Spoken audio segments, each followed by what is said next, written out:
السلام علیکم ورحمۃ اللہ وبرکاتہ۔ الحمد للہ وحدہ والصلاۃ والسلام علی من لا نبی بعدہ وبعد۔ اعوذ باللہ من الشیطان الرجیم، بسم اللہ الرحمن الرحیم۔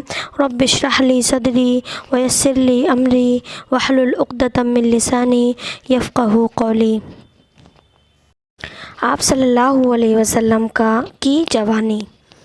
آپ صلی اللہ علیہ وسلم اپنی جوانی میں آپ کا کوئی معین کام نہ تھا، البتہ یہ خبر متواتر ہے کہ آپ بکریاں چراتے تھے۔ آپ صلی اللہ علیہ وسلم نے بنو سعد کی بکریاں چرائیں اور مکہ میں بھی بکریاں چرائیں۔ مکہ میں اہل مکہ کی بکریاں چند قیرات کے عوض چرایا کرتے تھے۔ 25 سال کی عمر ہوئی تو خدیجہ رضی اللہ تعالیٰ عنہ کا مال لے کر تجارت کے لیے ملک شام تشریف لے گئے۔ ابن اسحاق کا بیان ہے کہ خدیجہ بنت خالد ایک معزز، مالدار اور تاجر خاتون تھیں۔ لوگوں کو اپنا مال تجارت کے لیے دیتی تھیں اور اصول کے مطابق ایک حصہ طے کر لیتی تھیں۔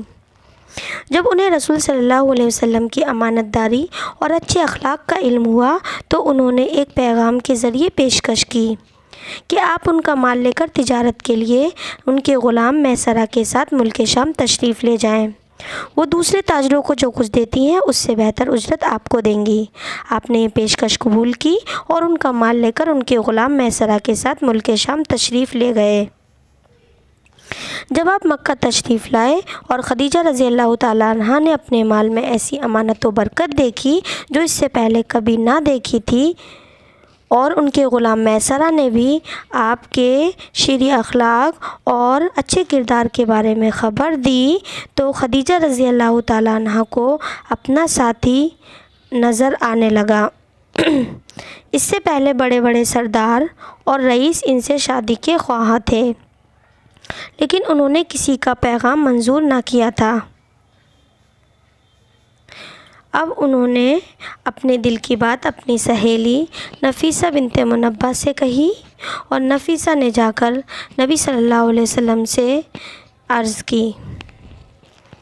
آخر میں مولا کریم سے دعا ہے کہ ہم تمام کو اپنے نبی کی سیرت جاننے کی اور عمل صالح کرنے کی توفیق عطا کر، آمین ثم آمین۔